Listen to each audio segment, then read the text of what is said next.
Hi, I'm Savannah, and this is my community service project. I actually had a couple of different options for what to choose. Originally, I was going to do additional hours through the college to be able to talk about that, but I did not have the time, and I decided that it would be better to do something I already had done. And I also didn't previously consider this at the time that I chose my option for the assignment. I could have done some things that I did locally, like helping out with my orchestra classes, day of song, and some other extracurricular stuff. But instead, I chose to do something called the Memory Project. And the Memory Project is a nonprofit organization based in the United States, in Wisconsin, actually.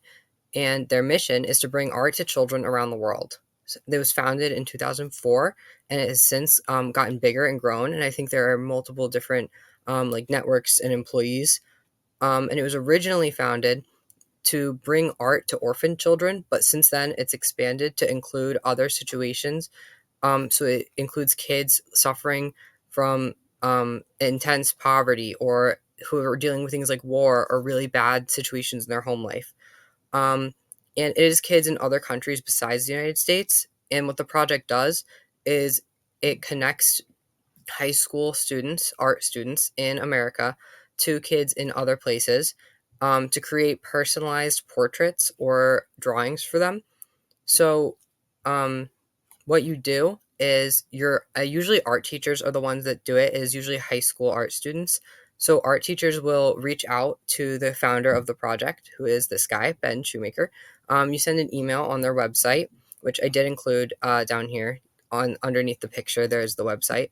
Um, you send an email to this guy, and then you request pictures of the students, because his organization will go out or contact other charities and other places and ask them to get photos of the children, whether it be in an orphanage or in different like locations where they have set up for people to come.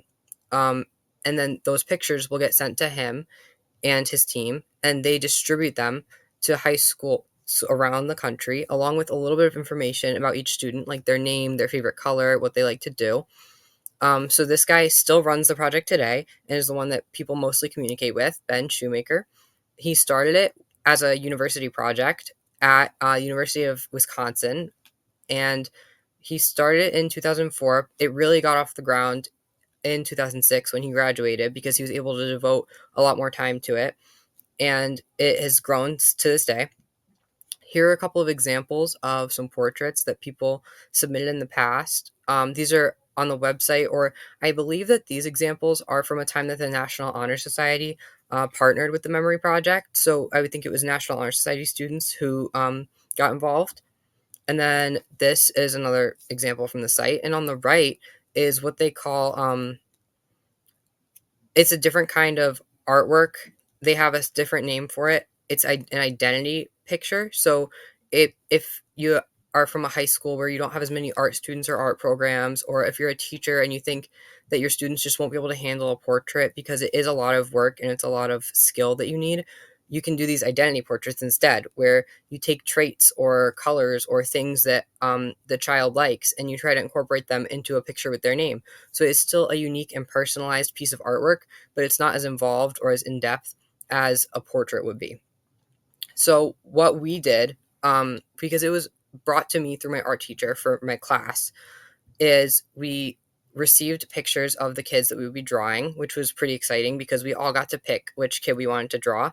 Um, and then we traced out the image onto a piece of like transparent like paper, and we transferred it onto a blank piece of paper or whichever medium we chose. So if you wanted to do pencil, like colored pencil, which is what I did, you would do a colored pencil paper. And a couple of kids in my class I know did acrylic paint, and one of them chose a canvas roll, which is like a canvas paper cut out. Somebody chose watercolor, so that was watercolor paper, and then there were alcohol markers, and I think that was the same as the colored pencil paper, but I could be wrong. And then we got started. And so once the portrait was done, what you do is take a picture of yourself holding it, and you print that out and attach it to the back so that the child that receives the portrait gets to see what you look like, which I think is pretty cool. and then you also trace out your hand shape like onto the back of it so that it's a little bit more personal. Like they could put their hand right where your hand was. It's pretty neat. And then you write in your name and your age, just your first name and your age. And you can include like a brief personal message, but it can't be too personal because you don't really know a lot about these kids. Um, and so we received our portraits from Honduras. So when you're as a class, you usually get them all from the same place. So all of our kids, I believe that we got kids that were orphans, but I could be wrong. Because they don't include that information because it's not really relevant. But it could also be kids living in extreme poverty, which is pretty big in Honduras. Or there's a lot of, you know, violence in some places in Honduras. Um, so it could have been any of those situations. I'm just not really sure. Um, but the kid that I received, his name is Ian, and he was 9 years old. And this is a couple of the progress pictures of when I started the project. So I chose to do colored pencil, like I said before. And I started in a little bit of a weird place. I started with the ears, which I know is an odd choice. And I have never done this before. I've never done a portrait like this before. I've also never used colored pencil like this before. So it was a little bit challenging and it was kind of like a rough start for me. I know it doesn't really look like it here, but I scribbled a lot on scrap paper. I was not having a very easy time of it. I added some of the features in, and then I don't know if this thing will be in the way, but there's, I started really getting into it, and that was really cool. Um, and then here's a little bit more. Um, And for the information that you receive about the student, it will be, or the child, it will be their favorite color and some other things they like. So for Ian, his favorite colors are red and black, and he likes sports. And usually, you try to incorporate that into the background, but with his hair being black and his shirt being so dark, a black background just wouldn't have looked good. Um, and then with his skin color, red just wouldn't have looked good either. So it was a pretty difficult decision, because as you can see here, it was almost done, and I was really gonna have to decide on the background color soon. And you couldn't just leave it blank because that wouldn't.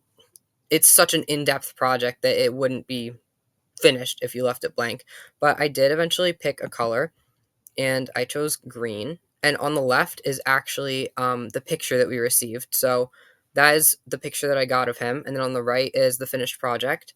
Um, and I think that I didn't, even though I didn't include anything from what he liked, I think that I hope that he'll like it anyway.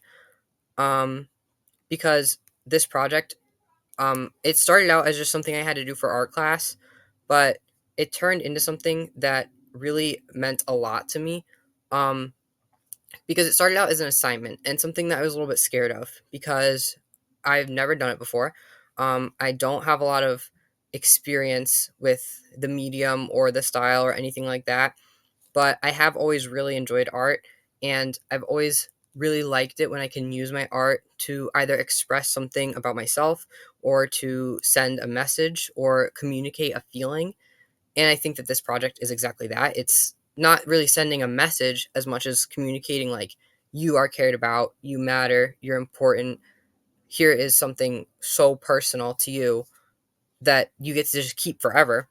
Um, and I really think that this project is an impactful thing, which is why it's been so successful and why he Ben has been able to continue doing it for so long. Um, and it is hard. It is not an easy thing, which is also probably why they have the identity pictures instead of just the portraits.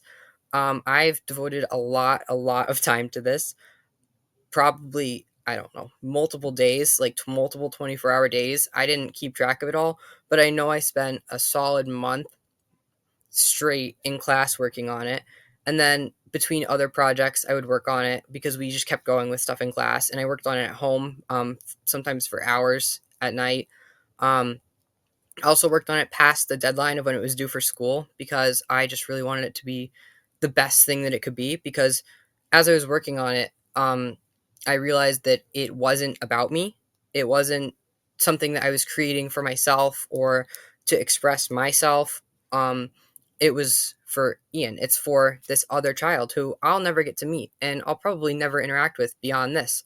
And that really made me think about the world and how different people are from each other, but how we're all the same at heart. I mean, he's just another person just like me.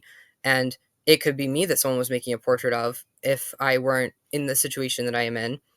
Um, so it really made me consider my place in the world versus his, and how obviously he is no less important than me, but he might feel like he is because of a lack of resources or things in his life. And so I really hope that this portrait will be able to change that, or at least make him feel the sense of importance that I felt creating it, because this really did make me feel like I was doing something that mattered, which is a little bit difficult for me when I do things like if I donate to a fundraiser or a charity, or I collect cans for the food drive or something like that. A lot of that I don't really get to see or feel or even imagine the impact. It's something that I feel pretty detached from, which I still feel like it's doing a good thing, but I don't feel like I'm very connected to it personally.